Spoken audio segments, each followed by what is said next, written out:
जय हिंद दोस्तों, class today के डिजिटल प्लेटफॉर्म पे आप सभी लोगों का स्वागत है। इस उम्मीद के साथ कि आप सभी लोग स्वस्थ होंगे, मस्त होंगे, बहुत ही अच्छे से अध्ययन कर रहे होंगे।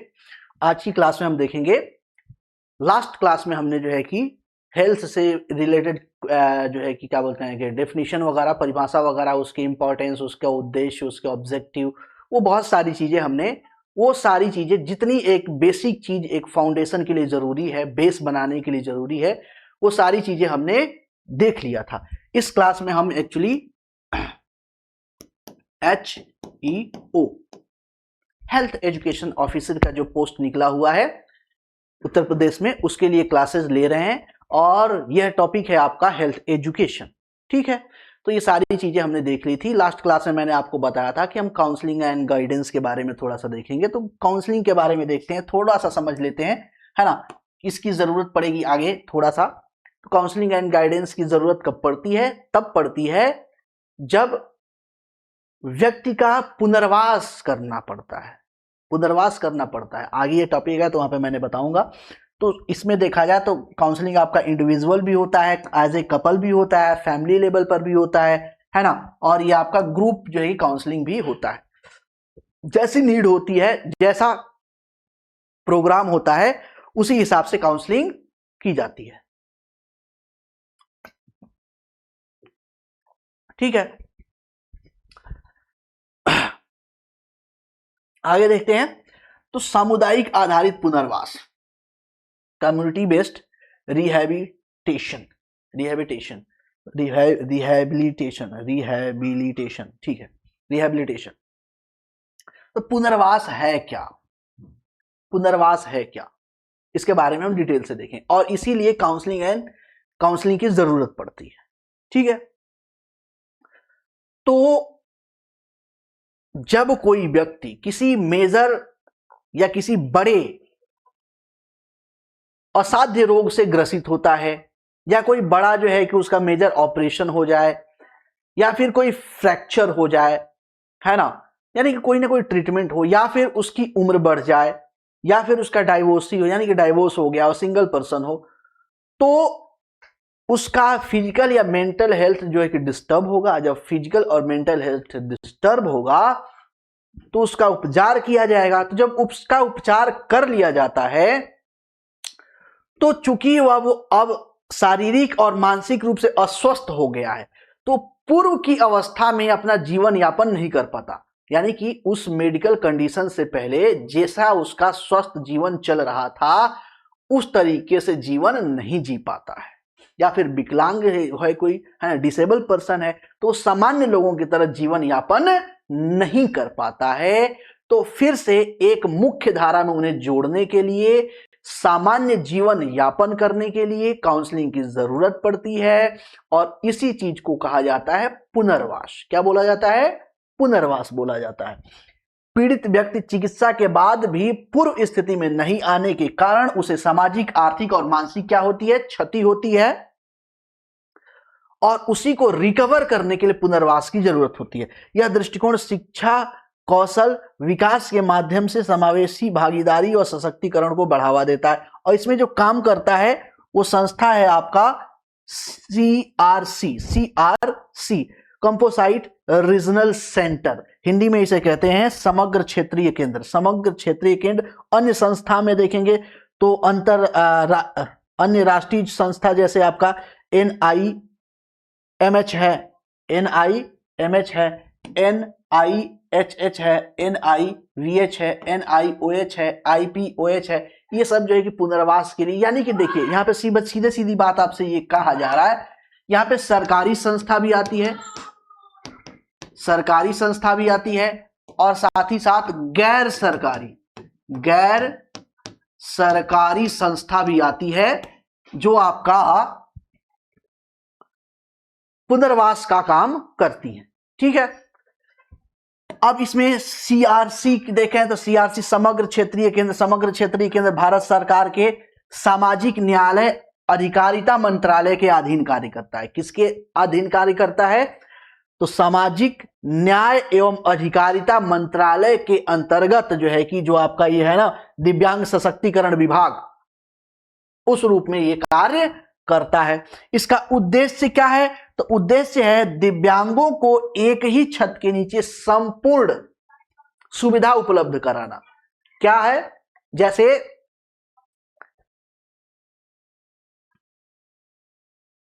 एक टर्म यूज किया जाता है, मुझे क्लियर अभी टर्म याद नहीं आ रहा, ease of doing business, ease of doing business करके उस प्लान के तहत सरकार ने एक विंडो बनाया और उस विंडो में कोशिश ये की गई कि हम एक ही छत, जैसे कोई व्यक्ति बिजनेस शुरू करना चाहता है तो बिजनेस शुरू करना चाहता है उससे बहुत सारी जो है कि एनओसी चाहिए होती है, बहुत सारे जो है कि सर्टिफिकेट चाहिए होते हैं, बहुत सारे मंत्रालयों से उन्हें अप्रूव कराना पड़ता है। तो पहले क्या होता था, इधर उधर दौड़ दौड़ के समस्या होती थी, तो उन्हें वन विंडो सिस्टम लेके आया। वन विंडो सिस्टम यानी एक ही छत के नीचे हर एक मंत्रालय का एक जो है कि रिप्रेजेंटेटिव बैठा हुआ है, एक ही बिल्डिंग में बैठा हुआ है, एक ही छत के नीचे बैठा हुआ है, वहीं पे आपने फाइल डाली, वहीं पे सारा काम एक ही बिल्डिंग के नीचे आपका निपट गया। वैसे ही जितने भी पुनर्वास वाले जो है कि जरूरत के लोग हैं उनकी सुविधा के लिए एक ही छत के नीचे ये CRC के रूप में जो है कि समग्र क्षेत्रीय केंद्र के रूप में एक स्ट्रक्चर बनाया गया कि उनसे संबंधित जितनी भी समस्याएं हैं, जितनी भी आवश्यकताएं हैं, एक ही छत के नीचे क्या हो जाएगी, पूर्ति हो जाएगी, जिसमें आपका पुनर्वास हो जाएगा, कौशल विकास हो जाएगा, शिक्षा हो जाएगा, चिकित्सा हो जाएगा, सहायक उपकरण हो जाएगा। हालांकि कई क्षेत्र, कई जो है कि जगहों पे सेवाएं प्रदान करता है ना, जिससे उन्हें जीवन स्तर में सुधार और सशक्तिकरण होता है। यानी कि अब तो खुद ही परेशान है, इधर उधर भाग दौड़ करके परेशान होने की जरूरत है नहीं, तो उसके लिए उन्हें क्या किया गया कि एक ही छत के नीचे सारी सुविधाएं दे दी गई। ठीक है। अच्छा, भारत में विकलांग व्यक्तियों के सशक्तिकरण विभाग सामाजिक न्याय और अधिकरण मंत्रालय के तहत लगभग जो है कि 20 से 21 जो है कि CRCS जो है कि सक्रिय है। कितने सक्रिय हैं? लगभग 20-21 जो है कि सक्रिय हैं। समुदाय आधारित पुनर्वास की विशेषता, समुदाय आधारित पुनर्वास की विशेषता क्या होती है? जैसे मान लीजिए एग्जाम्पल के तौर पे,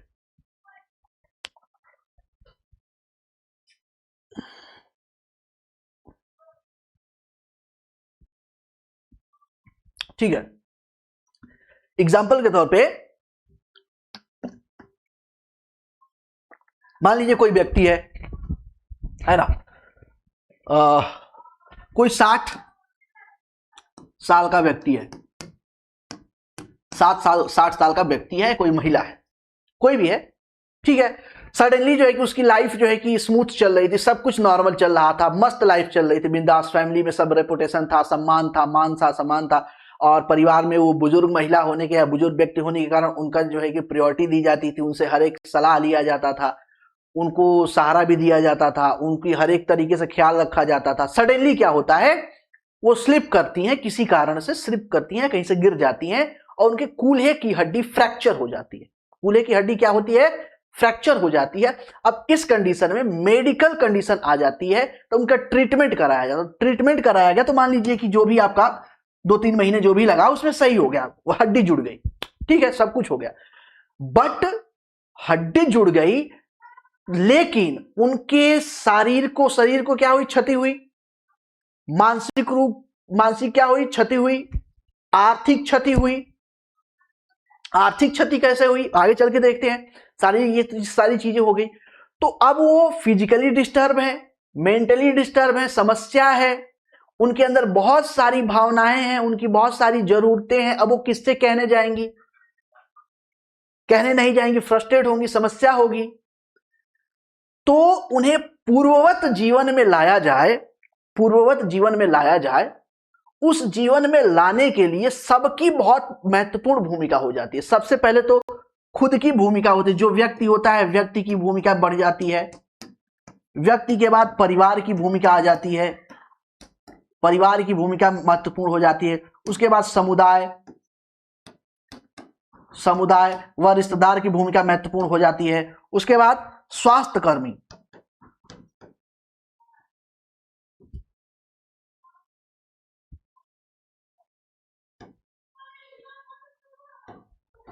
स्वास्थ्य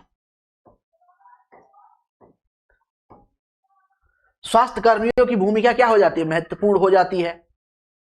और ये सारे लोग मिल करके उनका सहयोग करते हैं। सहयोग आसान भाषा में समझिए, सहयोग करते हैं। किस लिए सहयोग करते हैं? ताकि वो दुर्घटना होने से पहले जो उनकी पूर्ववत जिंदगी चल रही थी, बहुत ही सरल सहज, उसी प्रकार से पुनः वह उसी मानसिकता से, उसी एनर्जी से वो चल सके। हालांकि ये संभव है नहीं। पता तो ये चलता है कि कई बार सिचुएशन ये आ जाती है कि पर्सन ट्रीटमेंट के बाद ठीक हो गया, डॉक्टर चेक किया, सब कुछ ओके है, कोई समस्या नहीं है, बट समस्या क्या है कि मेंटली इतना वो परेशान है कि वो पहले की तरह अपना लाइफ स्मूथ चला ही नहीं पा रहा है, अपनी नित्य क्रिया भी नहीं कर पा रहा है, चल फिर भी नहीं पा रहा है, खुद से नहा नहीं पा रहा है, लैट्रिन नहीं जा पा रहा है, बाथरूम नहीं कर पा रहा है, कपड़े नहीं धुल, कोई मतलब कि ये समस्या आ रही है। तो पूर्ववत जिंदगी में लाने में इन सब की क्या होती है, जरूरत होती है। खुद की पहले तो व्यक्ति खुद की हिम्मत करे कि नहीं, हम पहले की तरह खड़े होंगे, पहले की तरह चलेंगे, पहले की तरह अपना जीवन यापन करेंगे। खुद की जो है कि दृढ़ इच्छा शक्ति होनी चाहिए, और दृढ़ इच्छा शक्ति को जगाने के लिए किसकी महत्वपूर्ण भूमिका होगी, परिवार की महत्वपूर्ण भूमिका होगी। परिवार के अलावा जब वो जाते हैं घर पे, मेडिकल जैसे ही वो डिस्चार्ज होकर हॉस्पिटल से घर पे जाएंगे, आसपास पड़ोस के लोग मिलने आते हैं, रिश्तेदार आते हैं, खाने पीने की चीजें लेके आते हैं, उनसे थोड़ी सी बातें करते हैं।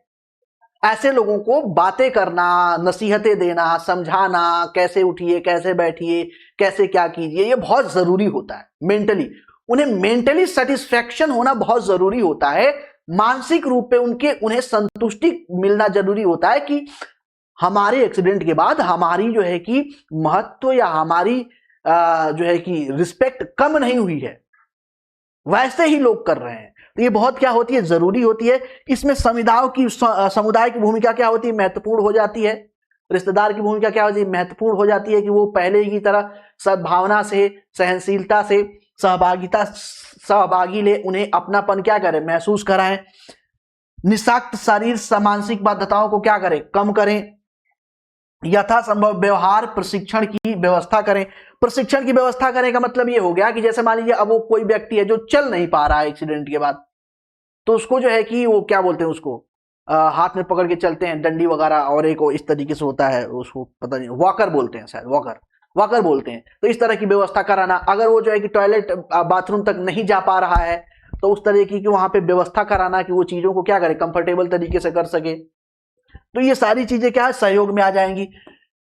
स्थानीय रिक्त स्थानों पर यथासंभव जगह देना। मान लीजिए कि अगर वो सही हो गया, मान लीजिए वो कामगार है, जैसे मान लीजिए 35 साल, एज कम कर दीजिए, 60 साल का नहीं है, 40 साल का है, तो कामगार है ना, तो और भी तो उसकी जिंदगी पड़ी हुई है, तो उसको जीवन यापन कैसे होगा, उसको कोई ना कोई आजीविका चाहिए। स्थानीय लेवल पे अगर कुछ सहयोग उसका हो सकता है, कुछ कामों को कर सकता है, तो उसको काम दिलाना। व्यवसाय व अन्य लायक कार्यों के लिए पर्याप्त अवसर प्रदान करना, उसके लिए विकलांगों के लिए विशेष कर है। व्यवसाय या अन्य कार्यों के लिए आवश्यक कर्ज दिलाना। कर्ज, मान लीजिए पहले वो किसी कंपनी में काम करता था, मेडिकल कंडीशन के बाद उसकी स्थिति बहुत अच्छी नहीं है, पूरी तरीके से रिकवर नहीं कर पाया। हालांकि पूरी तरीके से रिकवर कोई नहीं कर पाता है।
ठीक है, तो हम किसकी बात कर रहे थे?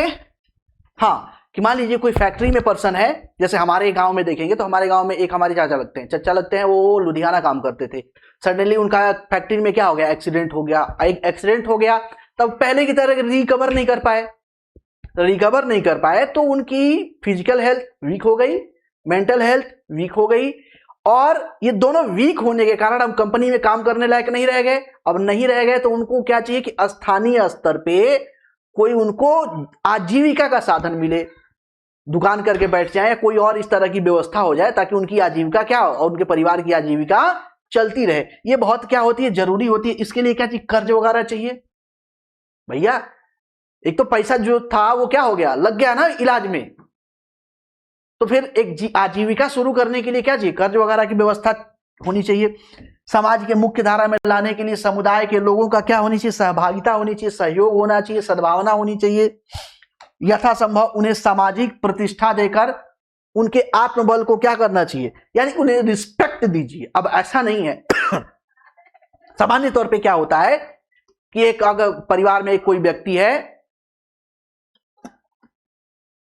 पहले जो है कि वो कमाता था, सडनली कुछ कारण हो गया, बेड पे चला गया, नहीं कमा रहा है, तो हालत उसकी खराब हो जाती है। लोग ताने देते हैं, ना ठीक से खाने को मिलता है, ना फिर ठीक से कोई मेडिकल हेल्प देता है, ना ट्रीटमेंट मिलती है, ना कोई, बहुत सारी समस्याएं आ जाती हैं। तो उनको प्रॉपर रिस्पेक्ट दें, उनकी केयर करें, उनकी आवश्यकताओं को समझे, सबसे खास बात उनकी भावनाओं को समझे, उनकी बातों को सुने और उन्हें रिस्पेक्ट दें। ठीक है। उन्हें सामाजिक, मानसिक और शारीरिक क्रियाकलापों में अपेक्षित सहयोग करें। ये बहुत इंपॉर्टेंट चीज होती है पुनर्वास में। सॉरी।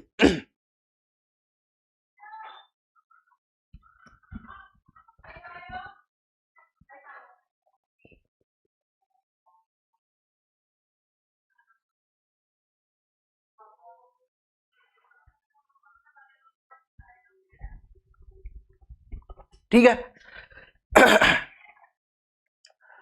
पुनर्वास की आवश्यकता क्यों है, आवश्यकता क्यों है? तो विश्व स्वास्थ्य संगठन के अकॉर्डिंग देखते हैं तो विश्व स्वास्थ्य संगठन के नवीन आंकड़ों के अनुसार दुनिया भर में हर 3 में से 1 व्यक्ति, अब पूरे दुनिया में लगभग 2.5 अरब लोगों को पुनर्वास की आवश्यकता है। पुनर्वास की क्या है, आवश्यकता है। अभी आगे चल के देखेंगे वो कौन लोग हैं जो पुनर्वास की आवश्यकता है, जिनको काउंसलिंग की जरूरत है। पुनर्वास की आवश्यकता के संबंध में निम्नलिखित महत्वपूर्ण तथ्य हैं, इसमें देख लेते हैं थोड़ा सा। बढ़ती वैश्विक आवश्यकता, अभी तो मैंने बताया कि लगभग 2.5 अरब लोग हैं जिनको काउंसलिंग और पुनर्वास की जरूरत है। मेडिकली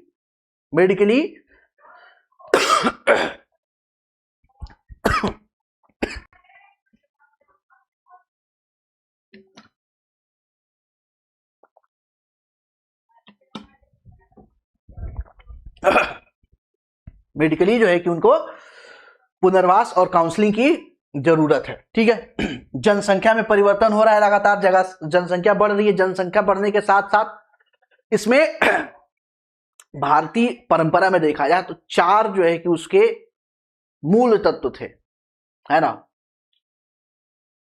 धर्म, कर्म,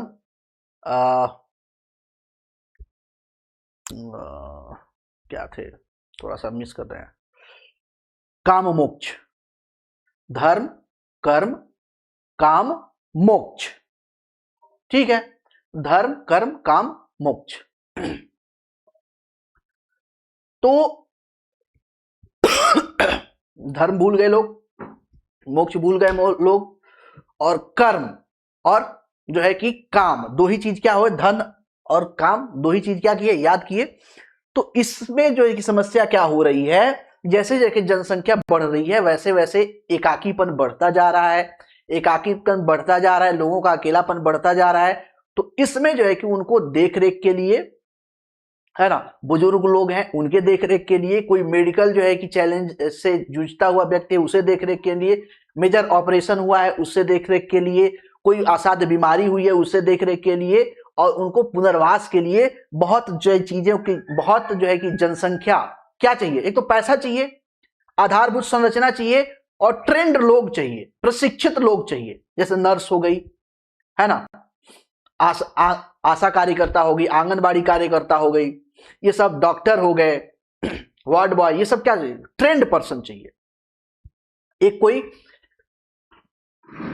अनफिट पर्सन है जिसको मेडिकल कोई रोग है, असाध्य रोग है ना, असाध्य रोग है, तो उसका देख रेख कौन करेगा? घर वाले तो छोड़ देंगे, भैया ऐसा ना हो कि हमको भी हो जाए, देख रेख कौन करेगा?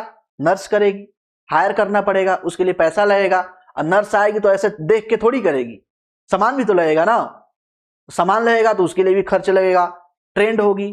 तो ये सारी चीजों को देखते हुए इसमें देखेंगे तो जैसे मधुमेह हो गया, हृदय रोग हो गया, कैंसर जैसी पुरानी बीमारियां हो गई, विकलांगता पीड़ित लोगों की संख्या क्या लगातार बढ़ती जा रही है, इनके पुनर्वास की जरूरत पड़ रही है। 1990 की तुलना में देखा जाए तो अभी 2000 जो है कि 25 है ना,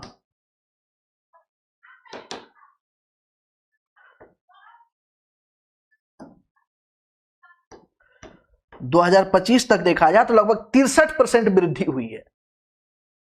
यानी कि इधर लोगों की संख्या बढ़ती जा रही है लगातार, जबकि रिसोर्सेस हमारे पास स्रोत क्या है, लिमिटेड है, ट्रेंड पर्सन लिमिटेड है, आशा कार्यकर्ता लिमिटेड है, आंगनबाड़ी कार्यकर्ता लिमिटेड है, सब कोई अफोर्ड नहीं कर, अब सब कोई तो टाटा अंबानी है नहीं कि एक अपने लिए इंडिविजुअल डॉक्टर क्या करेगा, घर पे बुला करेगा, देखो भैया ये हमारा पेशेंट है, इसको देख रेख करना, इसको सारी चीजें करना आपका काम है ना। तो इसकी जरूरत है, क्यों जरूरत है, किसे जरूरत है?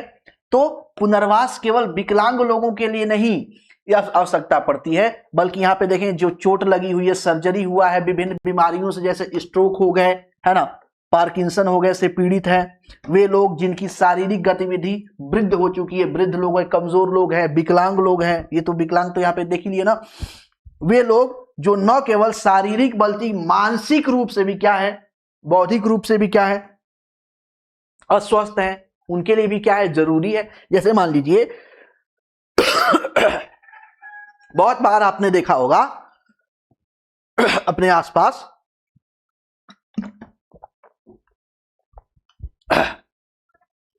कुछ वैसे बाय बर्थ उनमें समस्या होती है, बेड रेस्ट पे चले जाते हैं, कुछ लोग तो बाय बर्थ चले जाते हैं बेड रेस्ट पे, कुछ लोग ऐसे होते हैं एक्सीडेंटल कारण से बेड रेस्ट पे चले जाते हैं।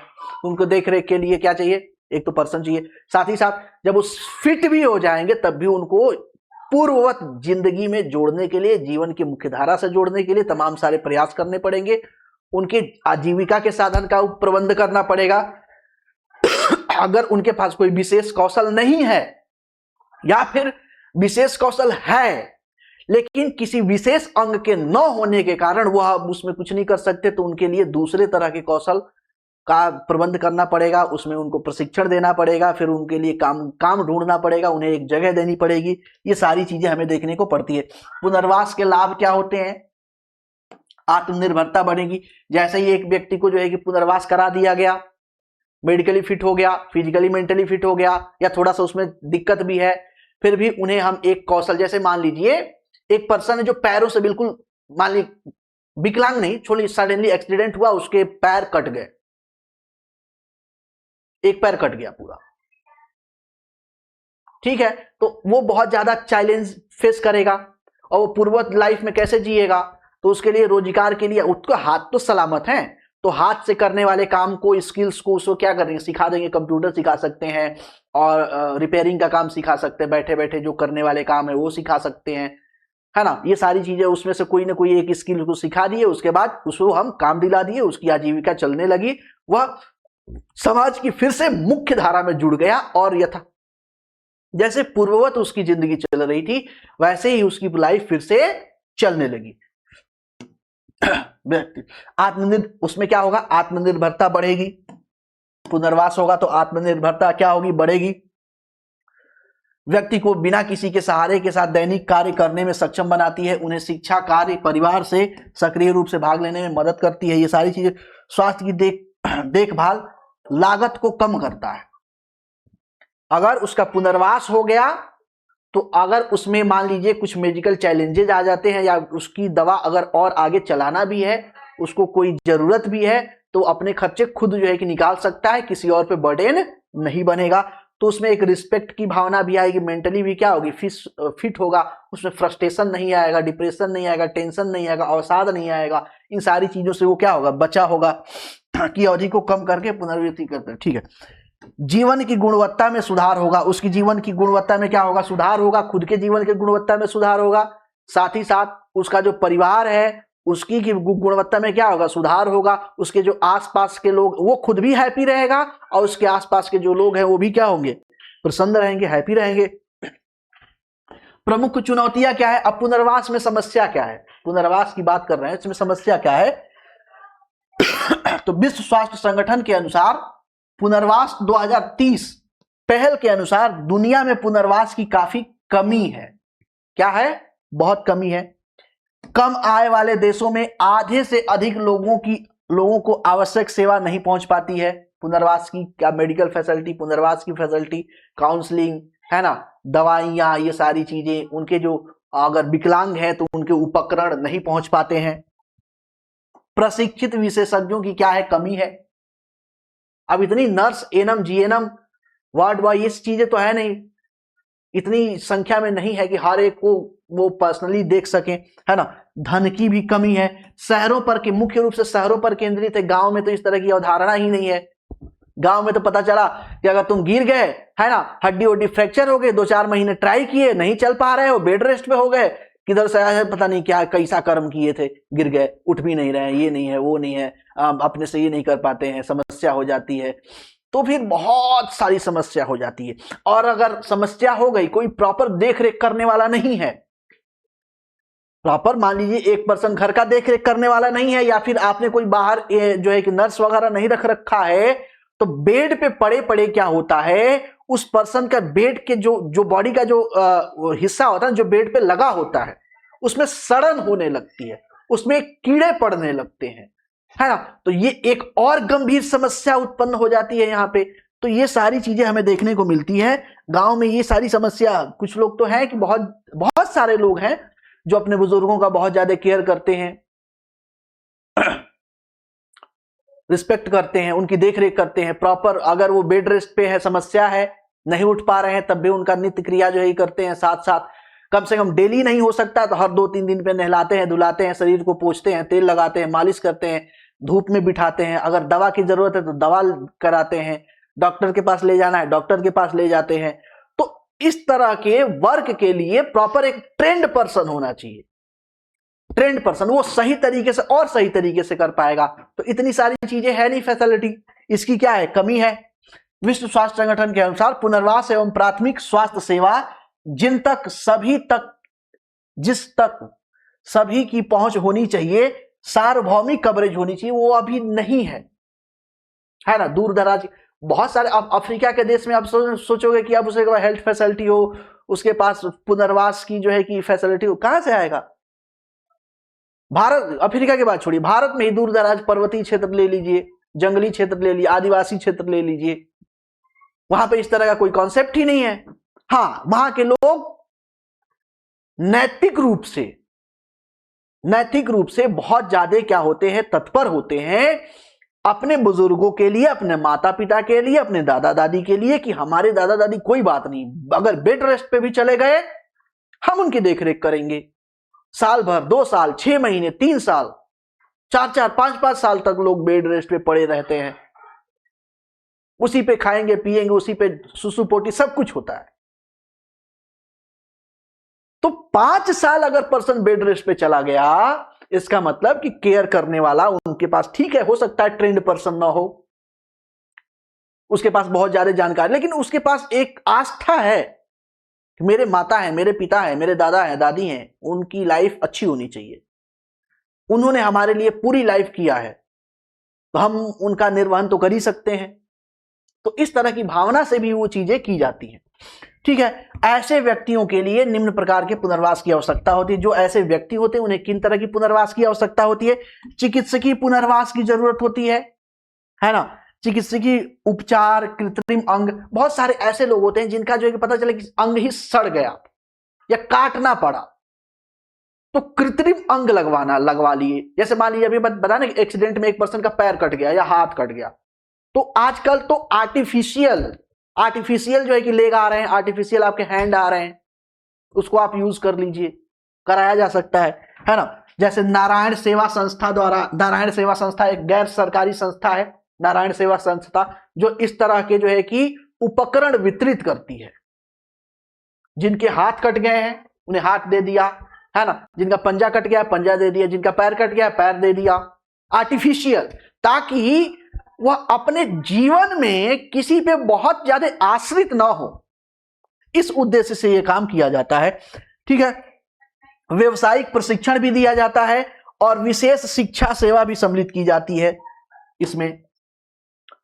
व्यावसायिक पुनर्वास में क्या होगा, तो व्यावसायिक पुनर्वास में देखेंगे तो जैसे आपका सरकार दीनदयाल दिव्यांग पुनर्वास योजना, ये सरकारी योजना है, सरकार के द्वारा चलाई जाती है। डीडीआरएस चलाई जाती है, जिला स्तर पे चलाई जाती है, ब्लॉक स्तर पे तो नहीं चलाई जाती, जिला स्तर पे चलाई जाती है। जिला दिव्यांग पुनर्वास केंद्र, ये है ना, जिला दिव्यांग पुनर्वास केंद्र, जिला दिव्यांग पुनर्वास केंद्र, डीडीआरसी। डीडीआरसी में क्या होता है, अब यहां पे देख लीजिए, एक जिला स्तर पे एक संस्था है ना,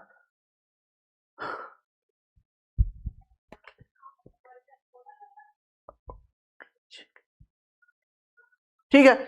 ये क्या होता है कि यहां पे सरकार द्वारा राष्ट्रीय स्तर पे पुनर्वास के लिए जितनी भी सुविधाएं चलाई जाती हैं वो सारी चीजें यहां पे मिल जाएंगी। बाधा मुक्त वातावरण मिलेगा, हाँ, यहां पे आपका यूडीआईडी कार्ड मिलेगा, यूनिक डिसेबिलिटी आईडी मिलेगी, कार्ड मिलेगा, और उस आधार पे आप जो है कि बहुत सारे काम, अभी वो सारी चीजें आगे आएंगी जैसे जैसे हम इंटर करेंगे। जैसे जैसे मैंने बताया ना, लास्ट क्लास में मैंने आपको बताया था कि अब वो टॉपिक आ रहे हैं जिसमें एनएम जीएनएम या फिर हेल्थ एजुकेशन का, हेल्थ एजुकेशन ऑफिसर का जो आपका पोस्ट निकला हुआ है उत्तर प्रदेश में,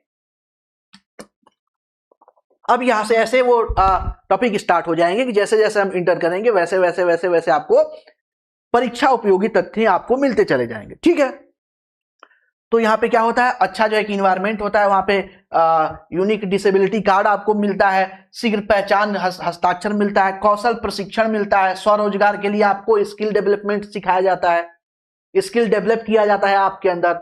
स्वरोजगार के लिए आपको पता चला कि शिविर वगैरह भी लग गया है ना, जागरूकता फैलाई जाती है आपके लिए। हो सकता है वहां पे कर्ज वगैरह का भी प्रबंधन, ये भी आगे आएगा, कर्ज वगैरह का भी प्रबंधन सरकार करके देखी है।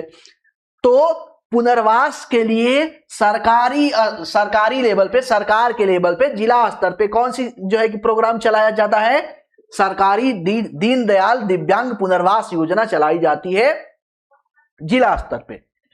योजना एनजीओ के माध्यम से विकलांग व्यक्तियों के लिए सामान्य अवसर, सामाजिक न्याय, अधिकारों की सुनिश्चित करना और उन्हें समाज की मुख्य धारा में लाना उद्देश्य होता है। क्या होता है, समाज की मुख्य धारा में लाना उनका उद्देश्य होता है।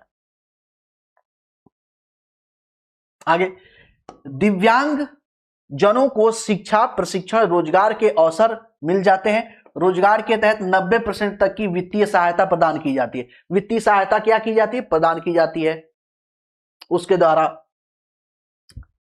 जिससे वे उद्देश्य क्या है, मुख्य धारा से जुड़ सके, जो सामान्य जीवन शैली चल रही है देश में उससे क्या कर सकें, जुड़ सकें। योजना के माध्यम से प्रतिवर्ष लगभग आपका 35,000 से अधिक विकलांग लोगों के लिए सहायता प्रदान की जाती है। अब ये देखिए, ये आपका 2026-27 का बजट है। इसमें क्या किया गया, समावेशी भारत की दिशा में बड़ा कदम दिव्यांगजनों की नई योजना लाई गई है। दिव्यांगजनों के कौशल विकास के लिए भारत सरकार द्वारा अगले 5 वर्ष में 20,000 दिव्यांगजनों का सम्मानजनक आजीविका के अवसर उपलब्ध कराया जाएगा। क्या ये 2000 आपके 26-27 का जो बजट है, 2026-27 का जो बजट है, इसमें पुनर्वास की व्यवस्था करते हुए सरकार ने यह व्यवस्था की है कि अगले 5 वर्ष में 20,000 के आसपास जो दिव्यांग लोग हैं, डिसेबल पर्सन हैं, उनको जो है कि रोजगार वगैरह का, आजीविका का साधन दिया जाएगा। उद्योग की आवश्यकता अनुरूप कस्टमाइज प्रशिक्षण दिया जाएगा। आज के माहौल में जिस तरह की आवश्यकता है उद्योगों को, उसी अनुसार उनको प्रशिक्षण और शिक्षण दिया जाएगा। प्रत्येक दिव्यांग समूह की जरूरत के अनुसार विशेष कौशल, अब जैसे मान लीजिए किसी का हाथ नहीं है, किसी का पैर नहीं है, किसी का आंख नहीं है, किसी का कान नहीं है, किसी कोई बोल नहीं सकता है, कोई देख नहीं सकता है, कोई सुन नहीं सकता है, सबका अपना अलग अलग क्या है, अलग अलग समस्या है, अलग अलग चुनौतियां हैं।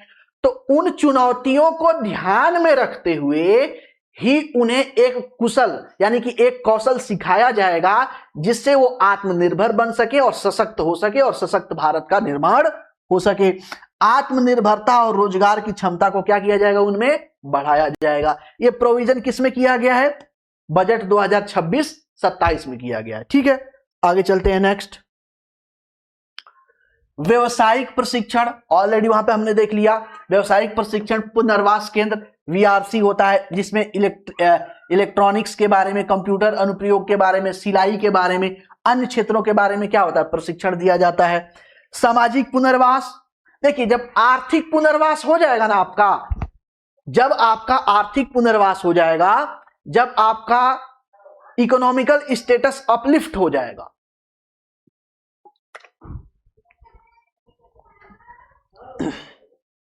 जब आपका इकोनॉमिक लेवल अपलिफ्ट हो जाएगा तो सोशल लेवल ऑटोमेटिक आपका बढ़ जाएगा, समाज में प्रतिष्ठा फिर से जो है कि क्या हो जाएगी, आ जाएगी। देखिए आपकी समाज में महत्व या प्रतिष्ठा कब बढ़ती है, जब आपकी उपयोगिता बढ़ती है, और जब आपकी उपयोगिता बढ़ेगी तब आपका महत्व बढ़ जाएगा, महत्व बढ़ जाएगा, रिस्पेक्ट भी बढ़ जाएगा। और आपकी उपयोगिता कब बढ़ेगी, आपकी उपयोगिता कब बढ़ेगी, जब आप एक ऐसे कौशल में पारंगत हो जाएंगे जो समाज के लिए बहुत उपयोगी है,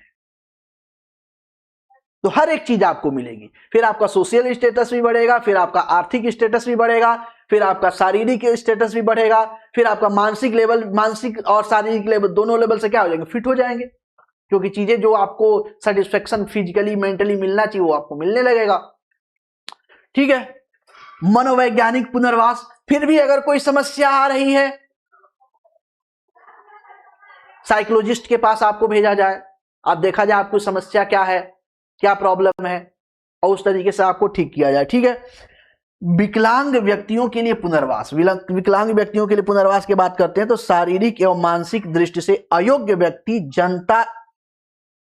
जनता एक बड़े भाग से आते हैं। ये जनता का एक बड़ा भाग है जो शारीरिक और मानसिक रूप से क्या है, विकलांग है, तो उनकी बात कर लेते हैं थोड़ा सा। विश्व स्वास्थ्य संगठन और यूनिसेफ इनके लिए तरह तरह के उपकरण आपूर्ति निःशुल्क होती है। देखिए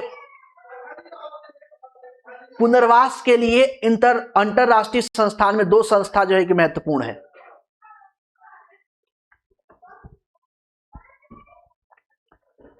लोगों का पुनर्वास करने में या विकलांगों का पुनर्वास करने में 2 संस्था, अंतरराष्ट्रीय संस्था अति महत्वपूर्ण है। एक तो वर्ल्ड हेल्थ ऑर्गेनाइजेशन, दूसरा यूनिसेफ।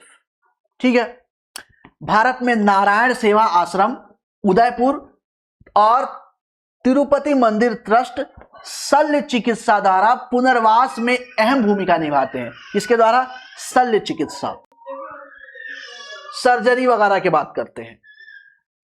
ठीक है, अगर मान लीजिए कोई ऐसा पर्सन है जिसको कोई मेजर सर्जरी की जरूरत है, समस्या है, तो ये लोग अपने तरफ से, ट्रस्ट के तरफ से उसकी सर्जरी कराने में मदद करते हैं। ठीक है, भारत सरकार, श्रम मंत्रालय हो गया, मानव संसाधन विकास मंत्रालय हो गया, सूचना प्रसारण मंत्रालय द्वारा पुनर्वास की समुचित व्यवस्था करती है तथा उन्हें आर्थिक सहायता के साथ साथ अन्य तरह की अन्य सहायता के लिए भी, यानी सरकार भी अपने लेवल पर करती है। अभी बताया था ना यूडीआईडी। अब यहां पे देखिए, भारत सरकार विकलांग व्यक्तियों को सशक्त बनाने के लिए कई योजनाएं चलाती है, जिसमें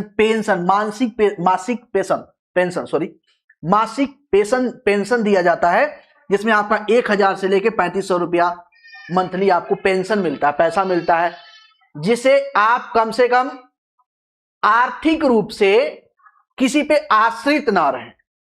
आर्थिक रूप से आप किसी पे आश्रित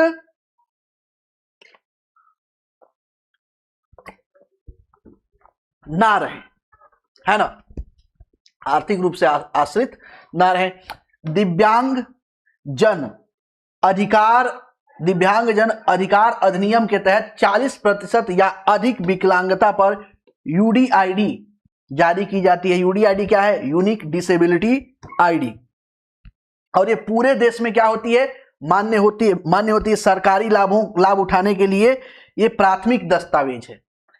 यानी कि अगर आप विकलांग हैं तो सरकारी लाभ अगर उठाना चाहते हैं तो उसके लिए आपके पास यूनिक डिसेबिलिटी आईडी होनी चाहिए। यहां पे मैंने एक जो है यूनिक डिसेबिलिटी आईडी की यहां पे मैंने एक पिक्चर लगा रखी है, फोटो लगा रखी है। इस तरह के जो है यूनिक डिसेबिलिटी आईडी भारत सरकार द्वारा जो है कि जारी की जाती है। इसमें व्यक्ति का नाम होता है, उसके बारे में डिटेल होता है और उसकी डिसेबिलिटी के बारे में बताया होता है कितना परसेंट, 80% जो है कि ये डिसेबल पर्सन। तो अगर 40% से ऊपर है डिसेबिलिटी आपकी, तो 40% से अधिक डिसेबिलिटी होने के कंडीशन में आप इस आईडी का उपयोग करके जितने भी सरकारी योजनाएं हैं उसका आप लाभ उठा सकते हैं। ठीक है। उसके बाद आता है एडीआईपी।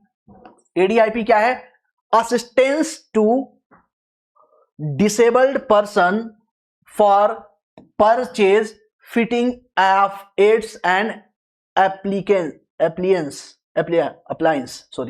अप्लायंस।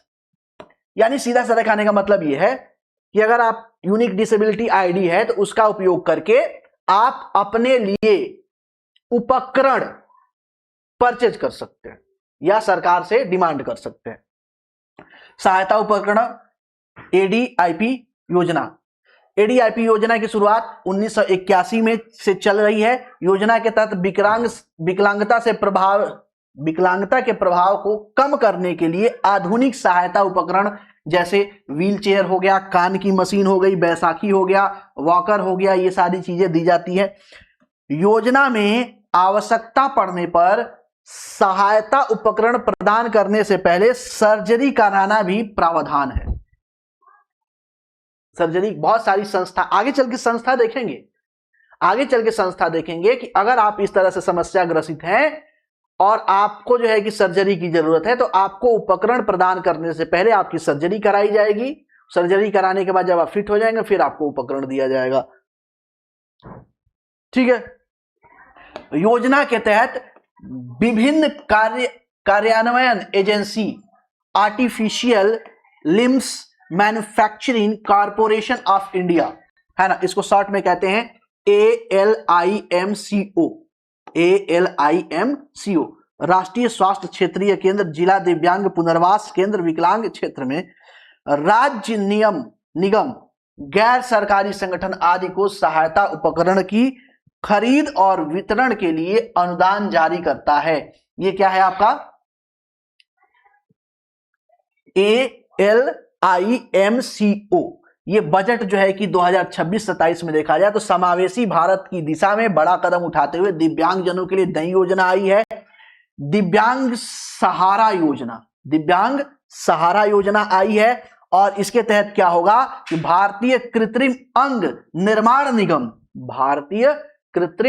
निर्माण निगम को सशक्त बनाया जाएगा और सहायक उपकरणों के उत्पादन में विस्तार किया जाएगा।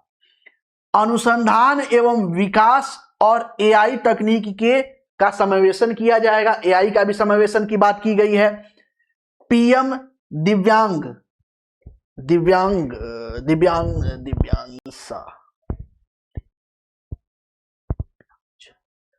दिव्यांगक्षा केंद्रों का अत्यधिक विस्तार किया जाएगा। दिव्यांगजनों तक बेहतर और आधुनिक सहायता पहुंचाई जाएगी। किसके द्वारा? दिव्यांग सहायता योजना के द्वारा। कहां पे लॉन्च किया गया है? ये 2026-27 में। ठीक है। ये किसके तहत चलेगा? तो आपका ALIMCO, है ना, इसको बोलते हैं artificial limbs manufacturing corporation of India. Next आगे, इस योजना को अंतिम बार 2024 में संशोधित किया गया था और 2026 तक के लिए इसे फिक्स कर दिया गया था, 15वें वित्त आयोग तक के लिए, ठीक है, के लिए इसे संशोधित कर अनुमोदित कर दिया गया है, यानी कि 26 तक, यानी कि 21/3/26 तक, यानी मार्च में 21 तारीख तक कोई इसमें संशोधन नहीं किया जाएगा। उसके बाद फिर इसे संशोधित किया जाएगा आवश्यकता अनुसार। अर्जुन पोर्टल पर व्यक्तिगत रूप से सहायता उपकरण के लिए आवेदन किया जा सकता है। अगर यूनिक डिसेबिलिटी आईडी आपके पास है और आप 40% से ज्यादा हैं, आपको किसी जो है कि सहायता उपकरण की आवश्यकता है, तो वो पोर्टल है अर्जुन पोर्टल। अर्जुन पोर्टल पे जाएंगे, अपना डिटेल डालेंगे, डिटेल डालने के साथ ही आप वहां से अपना फॉर्म फिलअप कर देंगे कि हमें इस XYZ, है ना, उपकरण की आवश्यकता है, और वो फिर सरकार उसे मैनेज करती है, देखेगी वहां पे। दिव्यांग, यहां ये भी जो है कि बजट 2026-27 का ही है। दिव्यांगजन सशक्तिकरण, दिव्यांगजन कौशल योजना, दिव्यांगजन कौशल योजना, सूचना प्रौद्योगिकी, AVGC, हॉस्पिटलिटी और फूड एवं बेवरेज सेक्टर में कार्य उन्मुख और प्रक्रिया आधारित भूमिका, हर दिव्यांगजन समूह के लिए उद्योग के हिसाब से विशेष प्रशिक्षण और सम्मानजनक रोजगार। दिव्यांग सहारा योजना हमने ऊपर देखा। Artificial limbs and manufacturing corporation of India का समर्थन करके सहायता उपकरण का उत्पादन बढ़ाना। ये बात हमने पिछले जो है कि स्लाइड में ऑलरेडी देख चुके हैं, है ना,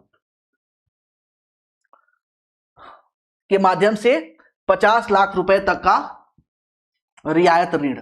अब यहां पे एक जो है कि और संस्था में देखने को मिलता है, ये क्या इधर कुछ था क्या, हाँ ये था NDFDC, national handicap finance, national handicap finance and development corporation, ठीक है।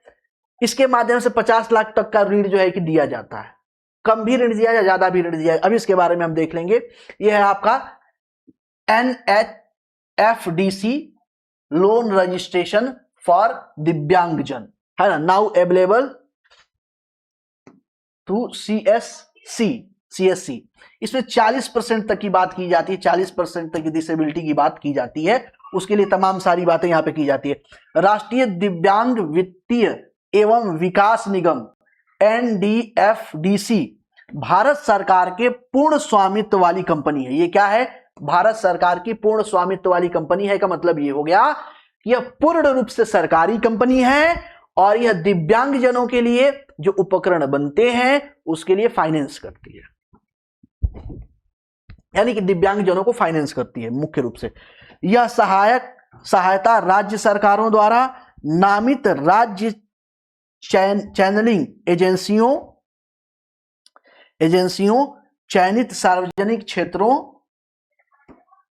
क्षेत्रों के बैंकों, क्षेत्रीय ग्रामीण बैंकों और अन्य संगठनों के माध्यम से प्रदान की जाती है, जिसके साथ NDFDC के निधि के वितरण के लिए समझौता हुआ है।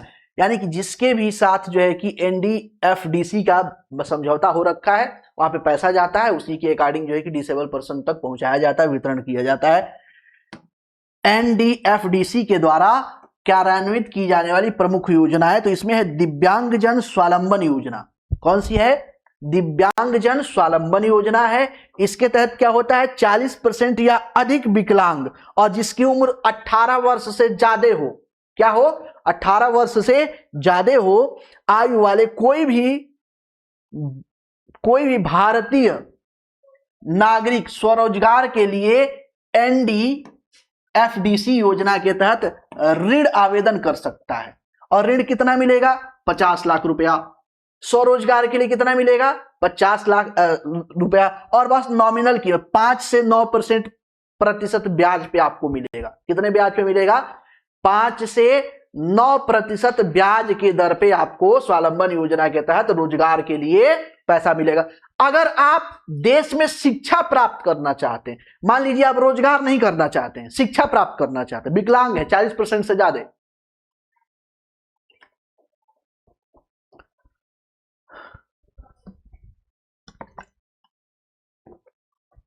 तो अगर शिक्षा प्राप्त करना चाहते हैं तब भी आपको यहां पे पैसा मिलता है, तब भी आपको क्या होगा, 50 लाख तक आपको रुपया मिलेगा, पैसा मिलेगा, अधिकतम मिलेगा, अधिकतम मिलेगा, न्यूनतम। देखिए यहां पे सरकार बहुत चालाक होती है, हमेशा वो जब आपको देना होता है, सरकार जब नागरिकों को देने की बात करती है ना तो अधिकतम बोलेगी। जैसे सरकार कहती है कि अगर आपके घर में बच्चे का जन्म हुआ, लड़का या लड़की किसी का जन्म हुआ, तो हम आपको अधिकतम 6,000 रुपए देंगे अपनी तरफ से, सरकार कहती है ये। यानी कि न्यूनतम फिक्स नहीं है, वो 6,000 के अंदर आपको 1,000 भी दे सकती है, 1,500 भी दे सकती है, 2,000 भी दे सकती है, आपको 6 का 6,000 भी दे सकती है, 5,000 भी दे सकती है। हां, इसमें थोड़ी सी नैतिकता ये फॉलो किया जाता है कि अगर आपको लड़का पैदा हुआ है तो हो सकता है 2,000 मिले, 1,500 ही मिले, जबकि लड़की पैदा होती है तो ये कोशिश ये होती है सरकार की या जो भी कर्मचारी होते हैं कि ज्यादा से ज्यादा 5,000 6,000 पूरा पैसा दे दें। ये जो है कि सरकार की कोशिश होती है, ठीक है। हाँ, ये पैसा कब मिलेगा, जब आपका बच्चा सरकारी स्कूल में पैदा होगा। ऐसे नहीं घर पे पैदा हुआ, रजिस्ट्रेशन नहीं होता तो फिर नहीं, सरकार पैसा वैसा नहीं देगी फिर। तो अधिकतम फिक्स कर दी, तो सरकार वैसे ही यहां पे स्वावलंबन योजना और शिक्षा के लिए 50 लाख रुपया अधिकतम फिक्स कर दी है, अधिकतम। अब उसकी मर्जी 1 लाख भी देगी, उसकी मर्जी 50,000 ही देगी, उसकी मर्जी है ना। 50,000 के अंदर ही तो है, अधिकतम की बात, न्यूनतम की बात थोड़ी की गई कि नहीं मिनिमम 5 लाख देंगे, नहीं, न्यूनतम 5 लाख की बात नहीं की गई है, अधिकतम 50 लाख की बात की गई है। सरकार बहुत चालू है ना। तो इस तरीके से पैसा दिया जाएगा, 4% वार्षिक ब्याज के दर पे आपको दे दिया जाएगा, ठीक है। विशेष माइक्रो फाइनेंस योजना, जिसे VMY बोलते हैं, इस योजना के तहत लक्षित समूह और गतिविधियों के लिए उचित ब्याज पर त्वरित और आवश्यकता आधारित वित्त प्रदान किया जाता है, ठीक है। जैसे NBC और MFI section 8, MFI NGO MFI हो गया ना, और SHG फेडरेशन राज्य सरकार के मिशन और अन्य राज्य स्तरीय संगठन के माध्यम से लघु व्यवसाय और विकास गतिविधियों को आगे बढ़ाने के लिए उपलब्ध, यानी कि और भी बहुत सारे गैर सरकारी संस्था हैं और छोटे छोटे सरकारी संस्थान हैं जो स्थानीय लेवल पे छोटे छोटे जो है कि आपको फंड क्रिएट करके देते हैं ताकि आप स्वरोजगार या शिक्षा वगैरह प्राप्त कर सकें। वित्तीय सहायता और पेंशन, 80% से अधिक विकलांग वाले व्यक्तियों को क्या किया जाता है, इंदिरा गांधी राष्ट्रीय विकलांगता पेंशन योजना के तहत आपको पैसा दिया जाता है, लगभग अधिकतम जो है कि 3500 तक दी जाती है। कहां गए यार,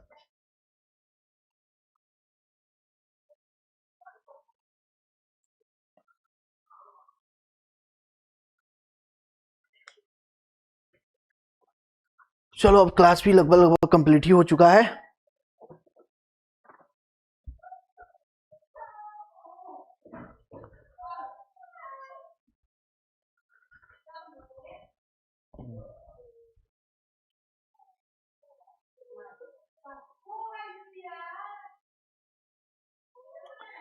पैंतीस सौ तो दिया, इसकी बात कर रहे थे ना हम, हाँ ठीक है, ठीक है। शिक्षा और छात्रवृत्ति की व्यवस्था की जाती है, मैट्रिक, पोस्ट मैट्रिक और पोस्ट ग्रेजुएट में। नौकरी में आरक्षण दिया जाता है ना। और आवश्यकता अनुसार अगर आप विकलांग हैं और विकलांगा के प्रतिशत के अकॉर्डिंग आपको जो है कि आयु वर्ग में भी क्या की जाती है, छूट दी जाती है 10 वर्ष तक का। इसके अलावा 3% आपको आरक्षण दिया जाता है। बैंक ऋण में विशिष्ट सुविधा, बस रेलवे वगैरह में आपको विशिष्ट सुविधा, पास वगैरह दिया जाता है। जैसे बहुत ज्यादा विकलांग पर्सन है तो रेलवे में मुफ्त जो है कि वो क्या कर सकते हैं, या बहुत नॉमिनल कीमत पे जो है कि वो, अब वो उसमें परसेंटेज है, आप डिसेबिलिटी की कितने परसेंटेज पे है उसके अकॉर्डिंग आपको छूट मिल जाएगी, ठीक है। आयकर में छूट मिलती है, मकान में कर घर में जो कर लगता है, टैक्स वगैरह लगता है, जो फ्लैट वगैरह खरीदते हैं वहां पे हर जगह छूट मिलती है। डिपो वगैरह, पेट्रोल पंप, किरोसिन, इन सब में आपको क्या मिलता है? आवंटन छूट जो है छूट मिलता है, आवंटन। व्यवसायिक चिकित्सा केंद्र नागपुर, मुंबई, भारतीय पुनर्वास केंद्र जिला एवं क्षेत्रीय पुनर्वास केंद्रों द्वारा पुनर्वास की समुचित व्यवस्था करती है तथा उन्हें आर्थिक सहायता अन्य चीजें जो है कि मुहैया कराती है। ठीक है, तो इस तरीके से देखें तो ये सारा चीजें कंप्लीट हो गया। आज अब इसको नहीं देखें, जैसे ये है पुनर्वास दल की सदस्य, पुनर्वास दल के सदस्य कौन कौन से होंगे, है ना। अब इसको आज नहीं देखा जाएगा, इसे नेक्स्ट क्लास में देखा जाएगा। ठीक है, तो आज की क्लास में इतना ही रहने देते हैं, मिलते हैं आपसे नेक्स्ट क्लास में। आज के लिए धन्यवाद।